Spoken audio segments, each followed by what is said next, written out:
Hmm, hmm. Baik, Assalamualaikum warahmatullahi wabarakatuh. Kami dari kelompok 3, sama saya Iqbal Kurniawan dengan NIM 205 30019 dan rekan saya Daru Belani Prasetya. Pada kesempatan kali ini saya akan mempresentasikan hasil diskusi kami mengenai bab 9, yaitu rekayasa ulang proses bisnis dan budaya kualitas. Di sini kami punya 3 poin yang sudah ditentukan oleh Pak Bambang, yaitu yang pertama ada perusahaan yang melakukan BPR, yang kedua kesalahan dalam BPR, dan kunci keberhasilan BPR. Oke, yang pertama kita bahas perusahaan yang melakukan BPR. Yang pertama yaitu perusahaan yang sedang menghadapi masalah besar. Perusahaan yang sedang menghadapi masalah besar sudah pasti perlu melakukan BPR dengan harapan mampu menemukan jalan keluar dari masalah besar tersebut. Yang kedua, perusahaan yang belum mengalami kesulitan, lancar-lancar saja, tetapi manajemen mempunyai pandangan ke depan. Perusahaan yang dipimpin oleh manajer yang baik biasanya akan rajin berinovasi, baik untuk meningkatkan produk maupun kinerja perusahaannya. Mereka sadar bahwa perusahaan tidak akan selamanya baik-baik saja dengan manajemen saat ini. Maka dari itu, dengan pandangan yang jauh ke depan, muncullah inovasi yang ingin direalisasikan dan mungkin dibutuhkan di masa yang akan datang. Yang ketiga, perusahaan yang sedang berada dalam kondisi puncak. Hampir sama seperti poin 2. Namun bedanya perusahaan ini sedang dalam kondisi puncak atau sedang jaya-jayanya. Manajer mungkin akan melakukan beberapa plan atau rencana lain untuk berjaga-jaga apabila sewaktu-waktu perusahaan mengalami drop.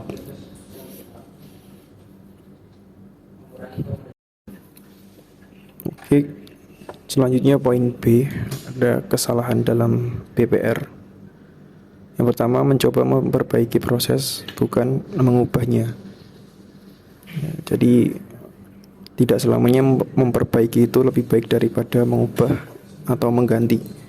Mungkin sekali dua kali masih dapat dimaklumi, tapi jika perbaikan dirasa tidak membuahkan hasil, kenapa perusahaan tidak mencoba menggantinya saja?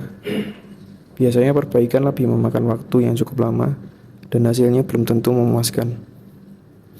Kedua, tidak menitik beratkan pada proses bisnis.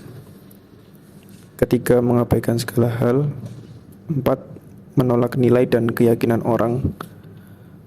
5, puas memperoleh hasil yang kecil. Tidak cepat puas adalah kunci perusahaan untuk tetap eksis. Nah, sedangkan jika mudah puas, tidak ada lagi yang men-trigger perusahaan untuk melakukan pembaruan, sehingga akan stuck di suatu titik saja dan lama-kelamaan akan merugikan karena kalah saing dengan perusahaan lainnya. 6, cepat menyerah. Cepat menyerah biasanya dikarenakan kurangnya motivasi, kurangnya target yang ingin dicapai oleh suatu perusahaan, bahkan mungkin tidak ada. Perusahaan harus percaya pada quotes atau kata-kata usaha tidak akan mengkhianati hasil. Dengan begitu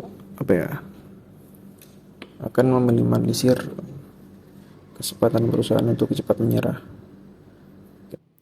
Perkenalkan, nama saya Daru Belani Prasetya. Saya di sini akan melanjutkan presentasi yaitu tentang kunci keberhasilan BPR. Yaitu ada 1 vision, 2 skill, 3 incentives, 4 resource, dan kelima action plan. Pertama, vision. Visi adalah gambaran tentang apa yang dikehendaki yang menyangkut orang, produk, pelayanan, proses, fasilitas, kultur, dan pelanggan. Setiap orang dalam organisasi harus mampu mengerti, memahami, menjiwai, dan menggambarkan visi tersebut sehingga semua tindakan dan keputusan selalu membawa perusahaan makin dekat pada visi yang telah ditentukan. Kegiatan-kegiatan yang menyangkut visi antara lain menentukan strategi yang tepat, menjelaskan alasan mengapa dilakukan BPR, mengembangkan suatu cita-cita masa depan yang dipahami semua orang, menentukan target yang harus dicapai, menjelaskan hubungan antara usaha BPR dengan usaha yang sudah dilakukan, membuat peta perubahan-perubahan sampai pada tahap akhir. Yang kedua, skill, keterampilan, baik keterampilan hubungan interpersonal maupun keterampilan teknis diperlukan agar karyawan mampu melaksanakan tugas-tugas dalam proses baru.